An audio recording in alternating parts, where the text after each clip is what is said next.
she ever wanted to grow up to be was a missionary. Belle smiled as she thought back to the time in Vancouver when, as a 14-year-old, she first realized that missionary life was definitely not for her. Chapter 2. An Agnostic. It was 1915, and 14-year-old Isobel Miller stood on the dock, her long brown hair streaming in the wind. It was a typical summer's day in Vancouver, British Columbia, and she was glad that she had brought a light jacket. She was at the dock to say farewell to two missionaries, Dr. and Mrs. Isaac Page, who were returning across the vast Pacific Ocean to continue their work in China.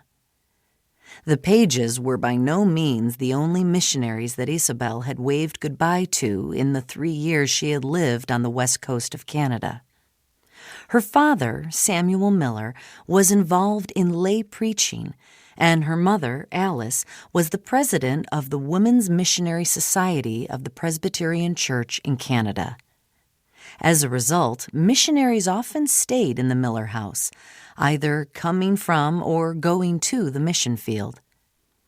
It had once seemed exciting and dramatic to listen to the stories the missionaries told, and to touch the woven baskets and headscarves they presented to her mother as thank-you gifts. But now, Belle found it all a little tiresome. She wondered what really motivated people to give up their home and so much more and venture across the world to a life of hardship, danger, deprivation, and sometimes even death. Finally, the deep groan of the ship's horn, the sign for the remaining passengers to get on board for departure, broke into Belle's thoughts. Then she felt Dr. Page's hand pat her shoulder. "Isobel," he said, beaming down at her, "I am going to pray that God will send you to China as a missionary." Belle's heart dropped as she concealed her surprise. "You mean thing! I have no intention of going anywhere as a missionary," she wanted to reply, but she kept her thoughts to herself. Belle found it was easier that way. Her whole family was much too religious for her liking.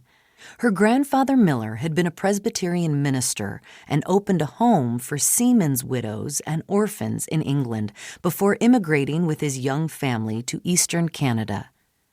Her parents were always doing something with the Presbyterian Church or some other group of do-gooders.